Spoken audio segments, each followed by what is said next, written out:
The St. Paul Art Crawl will feature different districts each weekend, so you will have more opportunities to see more artists and performances. The event will showcase the work of local artists from 10 distinct art districts in St. Paul. This year's crawl promises to be bigger and better than ever, with 26 different venues hosting hundreds of talented artists, live music, dance, and delicious local food. As the longest-running art crawl in the United States, the St. Paul Art Crawl is an iconic event for art lovers and collectors alike.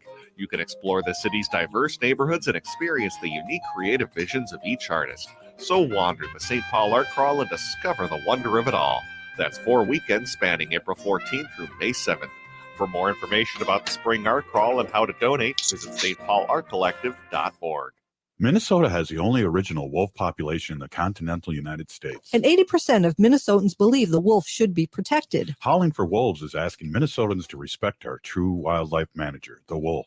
Their survival is critical to our ecosystems, our communities, and even our economy. As highly intelligent animals with strong social bonds, Minnesota wolves deserve to be protected and admired. Learn more at howlingforwolves.org. Let's live and let howl. Howl! Hey, Ogama, I've been hearing a lot about this term, climate justice. What is that? Climate justice is recognizing that the negative impacts of climate change don't affect all people equally. It also means transitioning from a fossil fuel-based economy to a more sustainable future. MN350 is one of the groups that's pushing for this transition to protect our futures. You can even get involved too. That's great, especially since I'm concerned about pipeline projects like Line 3. How can I help MN350? Just find them on Facebook or visit mn350.org. A lot has changed since 2020. Metro Transit wants to hear from you to help build a network that best serves the Metro's needs for the next 5 years. Help us grow the right way as more resources, like more drivers, become available. Learn more, fill out an online survey, and find out about upcoming meetings in your neighborhood at metrotransit.org/network-now. metrotransit.org/network-now. Portions of Native Roots Radio may be pre-recorded. It's a good day to be indigenous. Get up, stand up. They are going to become more brutal. Couldn't cut, hitting cut again. Because all the hippies were trying to be Indians anyway. They're going to become more repressive because it's a matter of dollars and their illusionary concepts of power. Hey, Victor. We must live in balance with the earth. And also with recent happenings at Wounded Knee.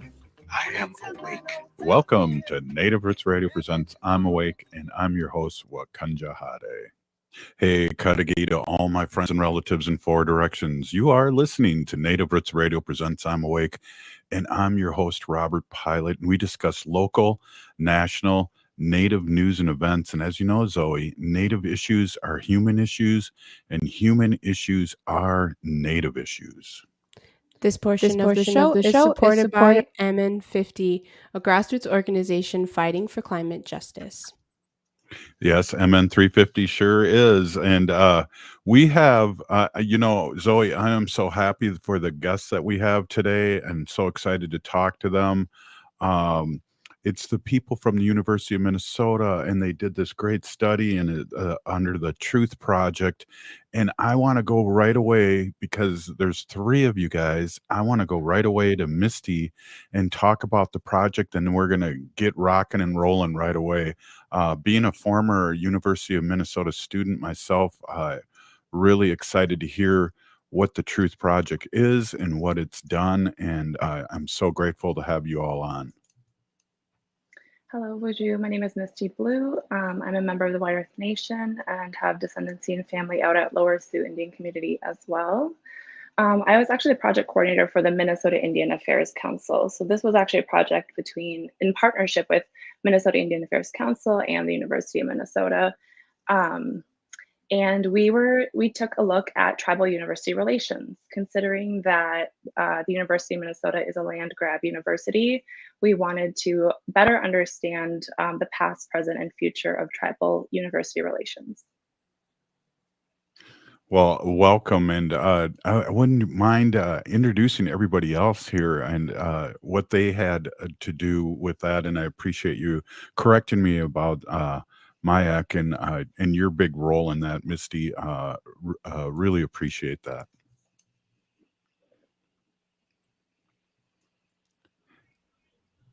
Well, I Okay. guess I'll go. I can introduce myself, Robert. Oh, right on, right on. Great Okay. to see you. And I just have to give a quick shout out when I saw you and I believe Ann at an event that just blew my mind, and I said I got to get you on the radio show, and I'm so glad this has happened right now. Please introduce yourself, and I'm really excited to hear. Well, Chimigwich Robert for having us. Well, Buju, Anishinaabe Duke, Audrianna Goodwin, Indigenous Cause, Washkuban Esikwe, Nindigo, Mayangan Nindudem, Misquagami Wizagai Gunning Nindunjaba. Greetings, relatives. My colonized name is Audrianna Goodwin. I'm a citizen of the Red Lake Nation, and I wore a couple different hats for the project. I first began as a research assistant. And then shortly thereafter, I was appointed the Tribal Research Fellow by the Red Lake Nation. And then now, today, I've been very fortunate and honored to have worked very closely with Ann and Misty to get the report published and to get this good work and this truth-telling process out for the world to see. So, Chimigwich for having us here again today. I appreciate it. And do you mind introducing yourself? Bonjour, An Garagiola, Indigenous Cause, Azabagoni, Zayagan, and Dunjaba. Hello, my name is An Garagiola. I am a descendant of the Bois Forte band of Chippewa. My mom is enrolled up at Net Lake. On the Truth Project, I was the university project coordinator and a research assistant. And currently I work in the Office of Native American Affairs as the project manager. So looking forward to seeing through some of these recommendations at the university. It's Wow, good to be perfect. with you all. Hey, we really appreciate it. Misty, how did you come about picking this team, and how did that come about? Yeah, actually the team kind of picked me. So the university, this work was sort of started for two reasons. The Minnesota Indian Affairs Council issued a series of resolutions back in June of 2020, basically calling on the university to be better relatives with tribes and tribal members and the Native community overall. Again, given that history as a land grab university, they wanted to just start that. Secondly, the High Country News published a sort of an expose around land grab universities that same year.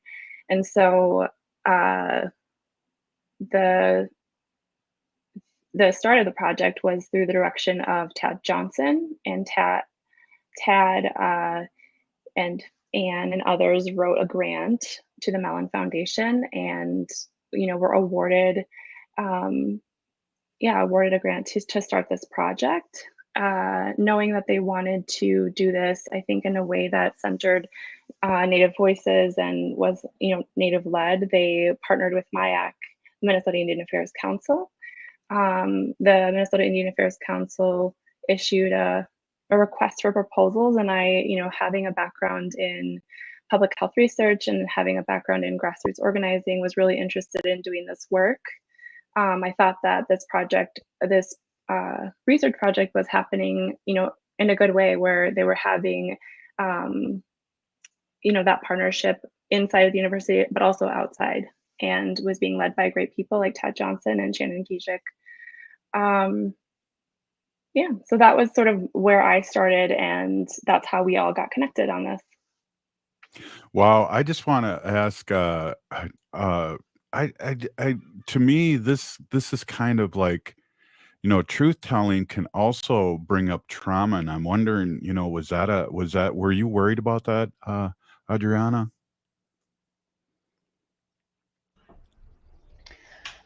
So something that I kind of like talk about is we know the stories, we carry, grief and intergenerational and secondary trauma and all of this sadness from all of these different things that took place. But then when we started to really dig into the research is when we realized just how traumatic and painful at times it was going to be to carry the weight of some of this research. And, there was times throughout the process while Anne and I were sitting at the university archives looking through these documents where we just had to quit, where we seen those connections from those certain eras in history, such as the relocation era, and how those policies have negatively impacted our communities today. And so that was also a really central part of the project, is the past, the present, and the future, and how, we believe that we need to understand that past and that history to inform the present. And so we can, reimagine what we want the next 7 generations to have. And so this truth-telling process was very hard and at times to carry, and to have to be in institutions that tried to eradicate our people, and that took so much from our people. So. Wow. And what about you? Did you have to smudge off every night after working on this? How did that affect you, and how was that affecting you during this research? Yeah, that's a good question. So our funding came from the Andrew W. Mellon Foundation through the Minnesota Transform Racial Justice Project at the university. And we were really lucky to have them as our funders, because we were able to go back to them time and time again and ask for more resources. So one thing that we asked for was increased funding to cover the costs of both Native counseling, grief counseling services, as well as spiritual advisors who would come in and help us try to process some of these feelings that were coming up.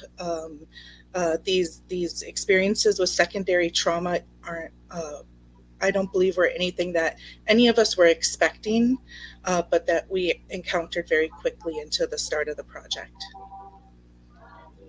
Wow, we're here at Native Roots Radio presents I'm Awake, and we're talking to the truth tellers here, the project that we heard about the University of Minnesota and all the land grab. We'll be right back. When we get back, we're going to really dig deep in this. You're listening to Native Roots Radio presents I'm Awake. Hi, this is Chad from AM 950. Snap Construction is arguably the most well-reviewed roofing, siding, window, and insulation contractor in the metro. Ryan is so excited about working with AM 950 and our listeners that he wants to help us grow. This is Ryan, owner of Snap Construction. I was friends with Chad long before I started marketing with him. I was a bit skeptical of radio advertising before Chad convinced us to run ads. The advertising's been so successful, we want to help the station grow. We've absolutely loved working with the listeners of AM 950, and we all know how extremely important this radio station is to the community. To help AM 950 grow, Snap Construction will be putting up proceeds to assist the station in marketing on social media. Snap Construction encourages you to follow, engage, share, and interact on the AM 950 social media platforms. Together, we can all work to ensure AM 950 continues to thrive and grow in our communities. We stand by our work with a lifetime craftsmanship guarantee. For a free estimate or more information on our financing, call 612-333-SNAP or check us out online. No one should have to choose between a paycheck and their health. Whether it's for a new baby, an unexpected illness, or an aging parent, Minnesotans deserve time to care for themselves and their families. That's why Minnesota Democrats are fighting for all working people to have paid family and medical leave. The time is now. Contact your legislator and tell them to pass paid family and medical leave for Minnesota. Learn more at paidleavemn.org. That's paidleavemn.org. Paid for by the Minnesota AFL-CIO. Hey, Ogama, I've been hearing a lot about this term, climate justice. What is that? Climate justice is recognizing that the negative impacts of climate change don't affect all people equally. It also means transitioning from a fossil fuel-based economy to a more sustainable future. MN 350 is one of the groups that's pushing for this transition to protect our futures. You can even get involved too. That's great, especially since I'm concerned about pipeline projects like Line 3. How can I help MN 350? Just find them on Facebook or visit mn350.org. We are your relatives, We are your relations, brothers, sisters, sons. daughters. And some of us are your grandchildren. We are your community. Historically, we held places of honor and respect. Because of the impact of colonization, some of us are rejected, thrown out from family, friends, and community, set up as targets for sexual violence, sex trafficked, humiliated, tortured, and murdered. Everybody has the right to be safe. We are your relatives. Remember, Homophobia is not traditional. Sponsored by the Minnesota Indian Women's Sexual Assault Coalition.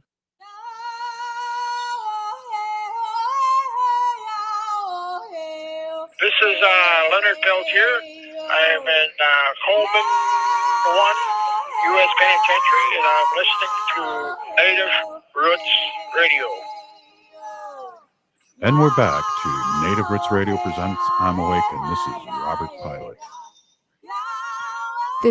The show is supported by the Minnesota Indian Women's Sexual Assault Coalition. Hey, Zoe, I know that you have some experience in this. Why don't you grab a couple questions here with these true warriors? Yeah, I'm good, Robert. So yeah, I just put it in we have a little chat that we share with our guests so we can, talk a little bit. I was just talking about being a Mellon undergraduate at McAllister. And so I was really happy to hear that the Mellon Foundation treated you guys so well, because I think it's so important. And often, we don't always hear about foundations accommodating people as much, but it seems like that's happening more today. But regardless of the point, I just wanted to ask a little more about the timeline of the project. I know you already spoke a little bit about it, Misty, but just about when did this project start? How long was the research process? And did you guys start writing the report? I guess would be my first question. Sure, I can go ahead and give a little high overview. So I was hired in the summer of 2021. So that was sort of the completion of our core research team. Over the fall, Ann, Todd, and I did meet with all 11 tribes in Minnesota. It was still kind of COVID, so we did some virtual, some on the phone, and some in person. We really wanted to meet with the tribes and just raise awareness around this issue of land grab universities and university tribal relations. Again, this is a new conversation. That isn't necessarily a relationship that the university has really cultivated in its existence. So we wanted to just start opening up this conversation with people. And the best way to do that, I think, is just go down and visit and see how much people know about this. And then we did have an ask as well. We said, we want to go on this, really challenging endeavor, but good endeavor. And we'd like you to send someone to be part of our research team. We want to build a strong Native-led research team. And, thankfully, all tribes were able to have someone participate with us. And so in order to get we call this group the Tribal Research Fellows, in order to get the Tribal Research Fellows ready to go into the archives or do a project of their own choosing that may be different than archival research, we had a training. We hosted that training in January of 2022. And then we paired everyone with mentors from the University of Minnesota faculty. And, we kind of sent people off and to do their research. We were there to support them as well. That happened all through spring semester. At that time, Audrianna was named, she can say more about this, she was named a Tribal Research Fellow and a research assistant. And her and Ann, spent some time in the archives, deeply in the archives as well, conducting their own research.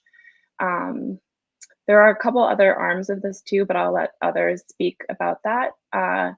We culminated the Tribal Research Fellowship with a symposium that was hosted in May of 2022. We invited tribal leaders, many were in attendance, either in person or virtual. And we invited leadership from the University of Minnesota. We had some representation over some of the time. It was a full day symposium. And then that's when, we wanted to make that conversation happen, start and be in a private way. So that was an invitation only event. And then for the last, 9 months, almost a year, it was the writing process. It was writing It was editing. It was making sure that we were being transparent and sharing back what we have in our report back with tribes to get feedback. And that's sort of what led us here today to the launch, to the release of the report. Yeah, go ahead, Zoe. Well, okay. Well, you're in mute there. Well, I'll jump in here. Seeing that this is radio, we have over 200,000 people listening to us all over Turtle Island here, and so I'm a little nervous, but that's a daily thing for me. Audrianna, talk about your research. Let's get into the nuts and bolts here because I'm reading this and I'm going, all right. First of all, I'm a former University of Minnesota student.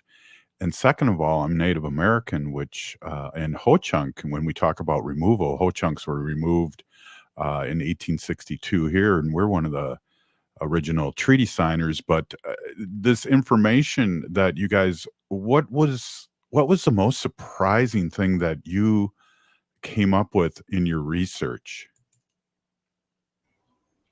So I guess I can start. And there was, like Misty had mentioned, there were so many different tentacles in different areas of research that took place that made the broader truth report. And so one area that I was really able to focus on was the Permanent University Fund. So I was a part of a capstone research project at the Humphrey School of Public Affairs. And when I was brought onto the project in the summer of 2021, Anne and Tad and others had already been fostering relationships with the University of Minnesota with different organizations under that larger umbrella. And so they had fostered a relationship with the Center for Urban and Regional Affairs.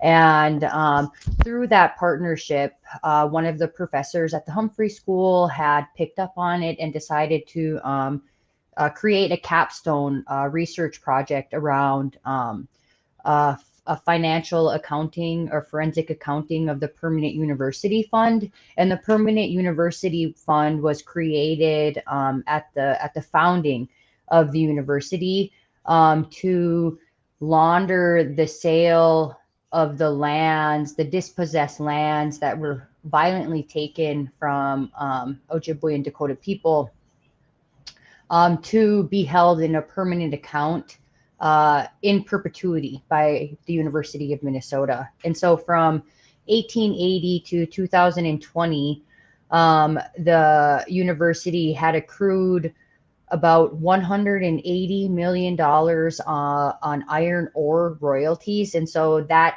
price is not including the sale of the iron and all of those other kind of costs associated with the sale of something. That number is not adjusted for inflation.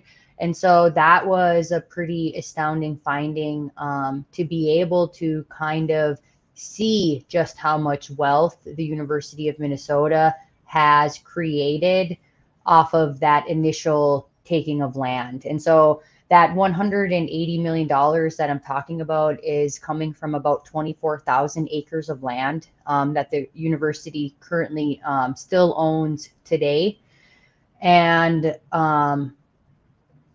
so through that, again, we were just able to see just one little snippet into how much wealth has been amassed throughout this time. And then Anne spent a lot of time on that, on the founding board of regents. Yeah, I was just going to get with that, Anne. That's an amazing. Can you tell us who these regents were, and are they going to be familiar names to us all? This is this land grab is an amazing thing that this university, my university, has a history of here. Yeah, so my research initially began at the Minnesota Historical Society. And what I was trying to figure out was to see if we could find the scrip receipt from the first parcel of land that the university sold to fund their permanent university fund. Because I don't know, I just felt like that land should be honored in some way. But when I started to see the names that were signing off on the bonds from the land that the university had acquired through expropriation. It was men like Henry Sibley, Alexander Ramsey, Henry Rice, men who we know were the creators behind a lot of anti-Indian policy back in the mid-1800s. And so that sent me back to the university archives because I really wanted to see what their daily business was like. And so it was astounding to see how much they had saved about their communications back and forth between each other and industry officials in like timber, mining, railroad. And they really maximized their profits by leveraging their conflicts of interest in policy and industry. Wow, those guys have had a lot of fingers in a lot of things in this state because I know there's research on the removal of the ho-chunk, and boy, they were in the Knights of the Forest, and this is just really crazy, and we've named so many things after them. Hey, we're talking about the Truth Project, and we're truth-telling right here with some great people here, and we're going to be right back after this short break. Please stay with us. J&S Bean Factory is a native-owned, community-supported, cozy, artsy coffee shop which offers roasted on-site beans, live music, and baked goods. Relax in the beautiful outside patio. City Pages writes, voted top 10 coffee shops. Tucked into a quiet corner of St. Paul's Highland Park neighborhood, this coffee shop roasts beans on-site from the best coffee-growing countries in the world. Located at 1518 Randolph Avenue, St. Paul. The good stuff. No one should have to choose between a paycheck and their health. Whether it's for a new baby, an unexpected illness, or an aging parent, Minnesotans deserve time to care for themselves and their families. That's why Minnesota Democrats are fighting for all working people to have paid family and medical leave. The time is now. Contact your legislator and tell them to pass paid family and medical leave for Minnesota. Learn more at paidleavemn.org. That's paidleavemn.org. Paid for by the Minnesota AFL-CIO. Minnesota has the only original wolf population in the continental United States. And 80% of Minnesotans believe the wolf should be protected. Howling for Wolves is asking Minnesotans to respect our true wildlife manager, the wolf. Their survival is critical to our ecosystems, our communities, and even our economy. As highly intelligent animals with strong social bonds, Minnesota wolves deserve to be protected and admired. Learn more at howlingforwolves.org. Let's live and let howl. Howl! Being a foster grandparent has definitely given me a purpose in life. Thank you, Grandma. To learn more about how to become a foster grandparent and help children in need, call 1-800-942-2677 or visit SeniorCorps at nationalservice.gov. Consumer Reports published their 2023 Best Vehicles Report, and Toyotas from Rudy Luther Toyota dominate the list again. The Corolla Hybrid, the Corolla Cross, and the Camry all top their best value new cars categories. The Camry Hybrid, the Highlander Hybrid, the Corolla Hybrid, and RAV4 Prime all ranked as best green choices, and my personal favorite, the Toyota Sienna, also ranked in the top of its class. Toyotas are not only gorgeous, they're best buys. Test drive one today by going to Rudy Luther Toyota, 5 miles west of Minneapolis on 394. Hey, it's Patrick for Zero Res. April is National Pet Month, and if you have furry, fluffy friends, you know they're not always careful about where they do their business. Plus, warmer weather is on the way, and that means they will be shedding that winter coat all over the carpets. But whether you're a pet owner or not, make sure to take advantage of Zero Res Showering April savings on you before the May flowers, and the May Pet Fluff Showering on your carpets not far behind. Get 3 rooms, Zero Resified from the Twin Cities' #1 carpet cleaner starting at just $129, and take $75 off your air duct cleaning this month to take care of pet dander and last year's pollen and other irritants before this year's flowers bloom. That's 3 rooms of the best clean you can buy for $129 and $75 off your air duct cleaning. Call 952-ZERO-RES or book your appointment at ZeroResMinnesota.com today. Backward or forward spells the same. Zero Res. Cafe Latte offers made-from-scratch soups, salads, sandwiches, and mouth-watering desserts. So come check out their pizza and wine bar, or get a treat from the bakery made fresh daily. Plus, you can still do online ordering and takeout, along with gift cards. Just go to cafelatte.com and choose from their ever-changing selection of award-winning salads, sandwiches, and soups. Cafe Latte is located off Victoria and Grand and online at cafelatte.com. With your AM 950 weather, I'm Patrick Lilia. Rain and storms expected tonight with a low of 38, then more rain and storms on Wednesday with a high of 49. Scotch Mama's Hot Barbecue offers the huge taste of selections like baby back ribs and pulled pork sandwiches out of a little place. Scotch Mama's is located just a block west of I-35W off of West Diamond Lake Road in South Minneapolis. Visit their website at scotchamamas.com.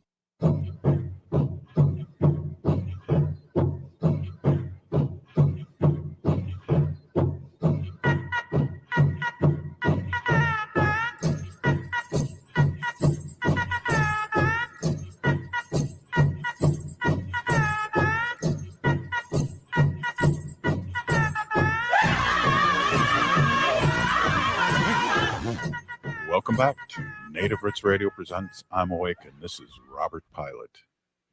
This portion of the show is supported by the Native American Community Clinic, honoring health and tradition.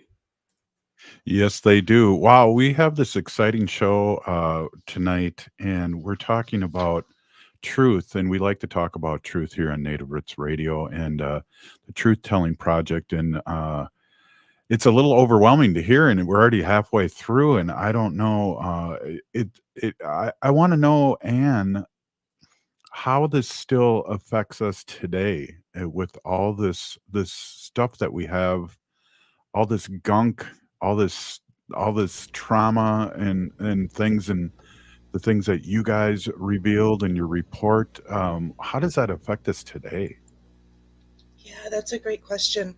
So I think one of the most important things that we've drawn correlations between is existing research on how land dispossession impacts social determinants of welfare for Indigenous people, such as houselessness, education rates, experiences with violence, our MMIR rates, our experiences with poverty. And so this was really personal to me. One of the last times that I was in the archives, Audrianna came across a box of extension files. And for those who don't know, the extension is an office that goes out into the community and teaches on behalf of the university. And what we discovered in there was that the extension was involved in relocation processes. And there was 36 families from Bois Forte who were relocated just in this one project. And the names weren't listed, but the year was around the same time that my grandma was relocated. And so that really got me thinking about relocation and the trajectory that my family has been placed on personally, because the university, no university is created to pour into us in the way that it is other groups of people, right? It's very extractive from Indigenous people. We know that Western academia is really not only built off of the profit of Indigenous lands, but also the commodification of Indigenous knowledges. And so, just some insight into my background. My family struggled a lot with addiction and domestic violence when I was young. And throughout some times of my teenage years, we were homeless. I ended up dropping out of high school, and I didn't start college until my own kids were in elementary school.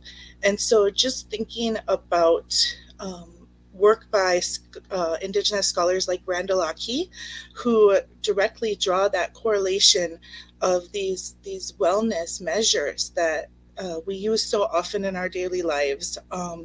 And that really helped me along some of my healing journey from my childhood, because even though it was really difficult to uncover or unwrap, that truth, it's kind of like a wound, right? If you leave it covered too much, you allow it to fester. And so opening up and exposing it to air, exposing it to light, sharing that knowledge really allows for healing to begin. And I was able to see, that the adults in my life when I was a kid were placed in those situations. It wasn't necessarily by their own choice. And so it allowed me, through the help of some of those counseling services that we mentioned earlier, to really unpack some of that stuff that I uncovered in the archives, how it was related to my own community, and to the institution that I was a student and that I'm employed at. Wow.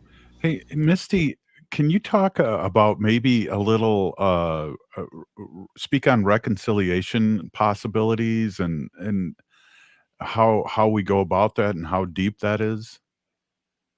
Sure. So we, during our process, we were very intent on hearing from as many people and asking as many people who, what the university should do about, or what the university should do to repair the harm and repair the relationships. And we got a lot of information, and we were able to kind of summarize that in the different directives at the very end, where we offer recommendations to the Board of Regents and to university leadership.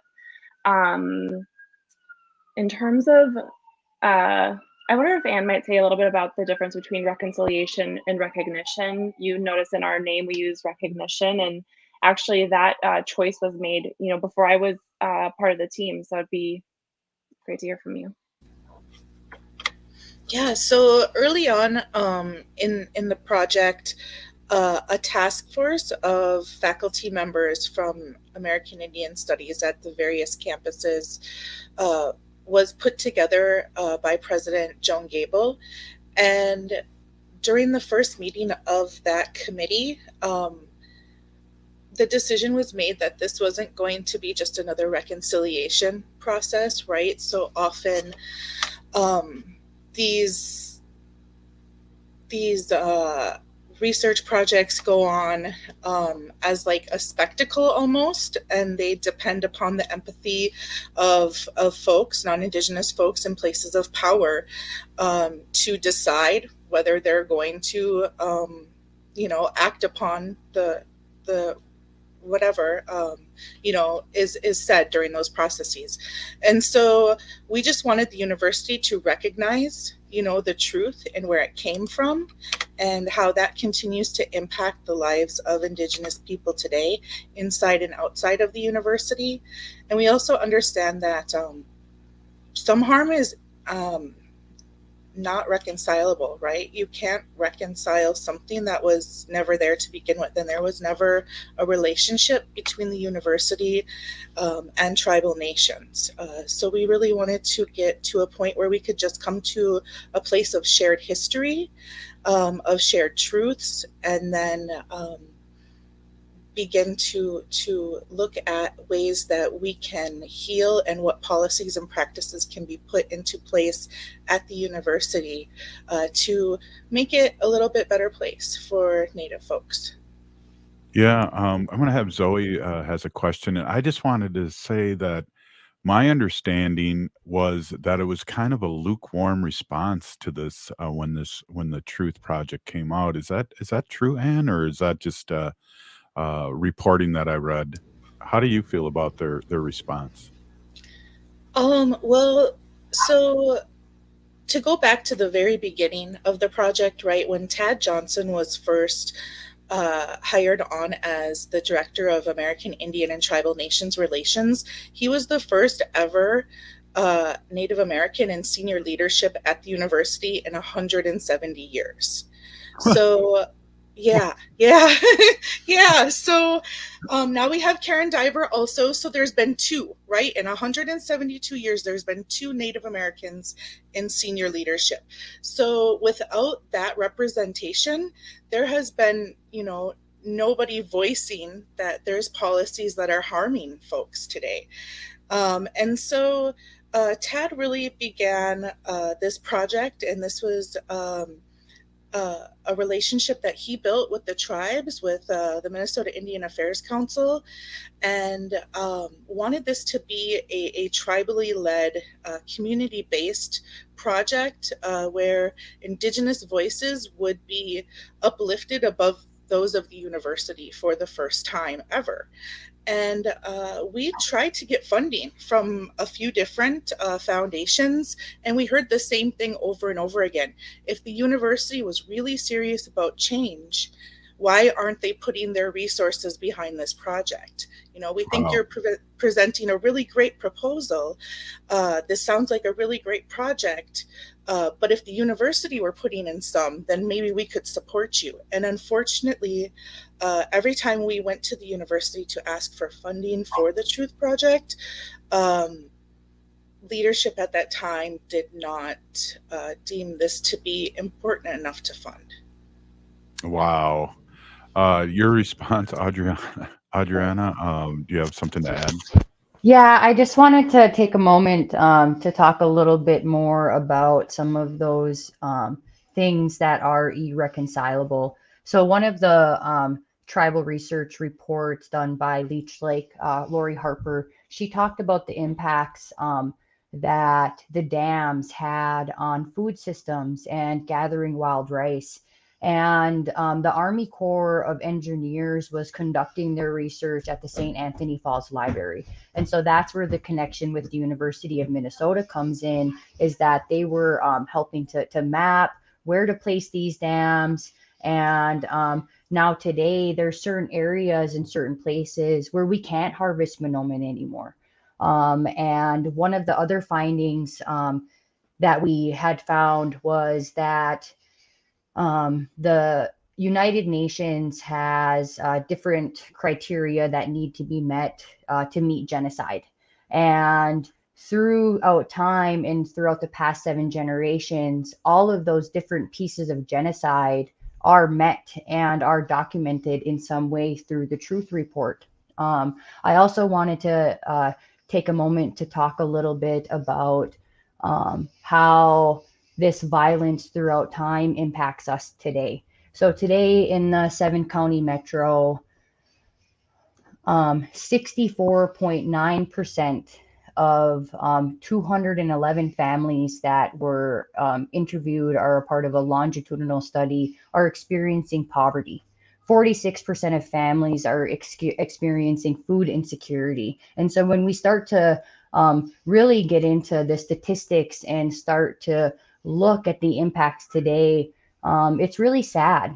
You know, almost 70% of Native American people that are living here in the metro experiencing poverty. That's a crisis. That's a human rights crisis. And the University of Minnesota is really at the center of that, of all that has been taken from our people and all that continues to be taken. And we know how sad it is here. And it's just astounding that you can walk 3 blocks in the metro area and go from, $1 million buildings to houseless relatives. And again, just wanting to emphasize, that this is a human rights crisis that we're experiencing. Wow, and I appreciate that, because when we had the Wall of Forgotten Natives, you could look to your right and see $1 billion football stadium that they play 8 games at a year. Wow. Well, we have to come back. We have to take a short break, but very powerful stuff, and I am so grateful to have you 3 on. We'll be right back. We're talking about the Truth Project and the University of Minnesota specifically. We'll be right back after this short break. Hey, Ogama, I've been hearing a lot about this term, climate justice. What is that? Climate justice is recognizing that the negative impacts of climate change don't affect all people equally. It also means transitioning from a fossil fuel-based economy to a more sustainable future. MN350 is one of the groups that's pushing for this transition to protect our futures. You can even get involved too. That's great, especially since I'm concerned about pipeline projects like Line 3. How can I help MN350? Just find them on Facebook or visit mn350.org. A lot has changed since 2020. Metro Transit wants to hear from you to help build a network that best serves the Metro's needs for the next 5 years. Help us grow the right way as more resources, like more drivers, become available. Learn more, fill out an online survey, and find out about upcoming meetings in your neighborhood at metrotransit.org/network-now. metrotransit.org/network-now. Your Blue Line Extension project wants to hear from you. We are working on extending the Blue Line light rail into North Minneapolis, Robbinsdale, Crystal, and Brooklyn Park and connecting it to our growing transit system. Tell us about your neighborhood, your business, your family, and what you need from your Blue Line. Learn more and share more of your story at yourblueline.org. That's yourblueline.org. No one should have to choose between a paycheck and their health. Whether it's for a new baby, an unexpected illness, or an aging parent, Minnesotans deserve time to care for themselves and their families. That's why Minnesota Democrats are fighting for all working people to have paid family and medical leave. The time is now. Contact your legislator and tell them to pass paid family and medical leave for Minnesota. Learn more at paidleavemn.org. That's paidleavemn.org. Paid for by the Minnesota AFL-CIO. Hi, this is Representative Sharice Davids from Kansas. I'm Ho Chunk, and you're listening to Native Roots Radio. And we're back to Native Roots Radio presents I'm Awake, and this is Robert Pilot. This portion of the show is supported by Howling for Wolves, protecting wolves for future generations. Howl! Maybe you can do that one more time and have our guests join in. Oh, wow. All right. Maybe not. This is a serious show. This is a serious show today, Zoe. So, Zoe, why don't you jump in and wrangle us out here this last 9 minutes? Yeah, so for our last segment, I just wanted to kind of ask you all about what comes next for this project, and also what comes next for each of you individually, because you all have your own careers, and I'd really love to hear about what it is that you plan to do after this. Maybe we can start with Misty. There you go. Yeah, that sounds great. So for this project specifically, we will be presenting at American Indian Day on the Hill on May 10th in Minnesota's capital, St. Paul. We want to continue bringing attention to this issue and to the findings that we have. And I guess for me, at least, it's awaiting the response from the Board of Regents, from university leadership to see what they commit to doing about this issue. For me personally, I work as an evaluation project manager at Grassroots Solutions, which is a strategy and evaluation firm headquartered here in Minneapolis, but it's nationwide, and will continue to provide strategic directions to organizations that want our support.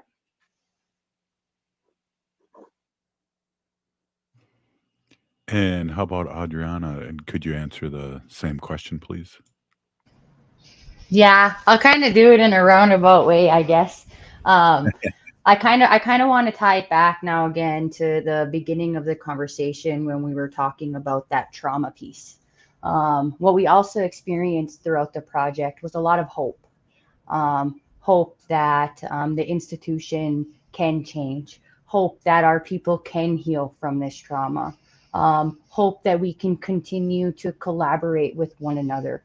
Hope that this research project and what we were able to accomplish can be recreated in other places. A hope that this can be a model for future research projects. And it also kind of came to me a couple weeks ago that, throughout this process and throughout all of this, we're reimagining what that next 7 generations has to look forward to. And, all of the work that we're doing today is healing the future generations. This truth-telling process, it needs to happen, through our discussions with our spiritual advisors, and through some, inspiration from Misty, is that, this research and this truth-telling process, the land wants these stories to be told, and it wants this circle to close so a new circle can be formed. And I guess for me, I've really been focusing on that dream part of it. I really do believe that this research and what we were able to accomplish is larger than the University of Minnesota. I do see some opportunity to change some of the policies both within the University of Minnesota and through the state of Minnesota. I see opportunities as well at the federal level to provide funding to conduct this research. I see so many opportunities from this truth-telling process, and I just have hope for our people and for our communities. And I know that for all of us, and Misty and I, that we do this from our hearts, and for that love that we have for our people and for our communities. And it just always feels a little different, feels more meaningful when, our audience is our people. And when we're able to share space with our people, we haven't been able to interview together, but, we are stronger together. And when we're able to unify our voices, so much change and so much goodness can happen. And so, the truth, this is just the beginning. This isn't a one and done.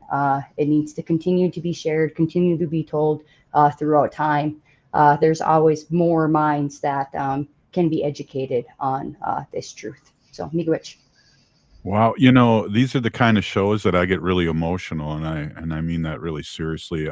We have three warriors here, and I'll count you too, Zoe, as the women are leading the way as usual, and I want to say I appreciate that. And go ahead. Yeah, miigwech. So for the project, our funding's been over for a while. However, we're continuing to share our research, share our findings, and really what we've come to call this is a research movement. It's not just research, it's a movement to push for change at the university. So I'll continue to do that. Right now I'm a PhD student in American Studies, and then also working in Native American Affairs. So they won't be rid of me for a while, so I'll be there to harass them. I'm sure they'll get sick of me. But yeah, I think I echo so much of what Audrianna said. This has been a really emotional journey, but it's also been an honor to be able to work on this project with so many amazing folks, and to have the support of all 11 tribes and the tribal leaders has really, I guess, given us motivation to keep going at times when the project could have just stalled out. So we take that forward, that energy forward, and keep pushing for change with the momentum that we've built up. Wow. Misty, we only got a couple minutes left here, but you must be super proud of this team and yourself. I am just flabbergasted. I'm talking old. I'm a junior elder here. I'm talking old person talk here, but I am flabbergasted on the tenacity that these young warriors have that you've picked out, Misty. You must be super proud of this whole thing and project and these people.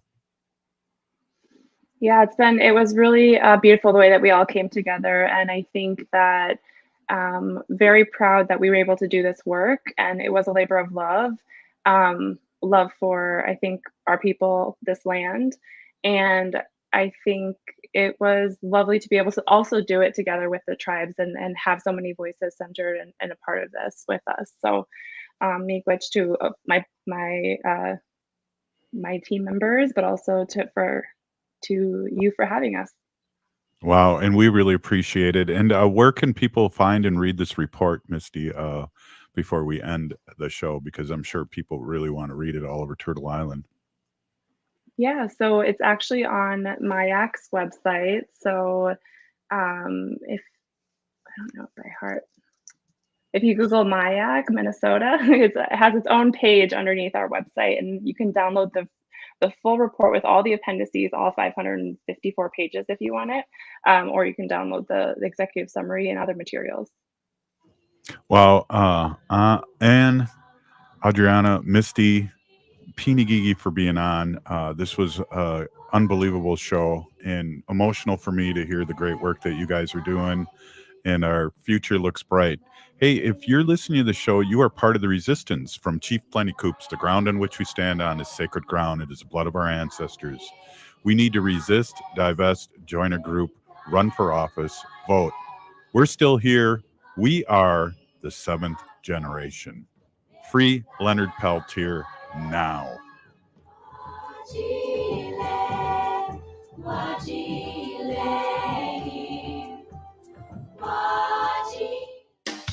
Hello, this is Ellie Krug with Ellie 2.0 Radio. Now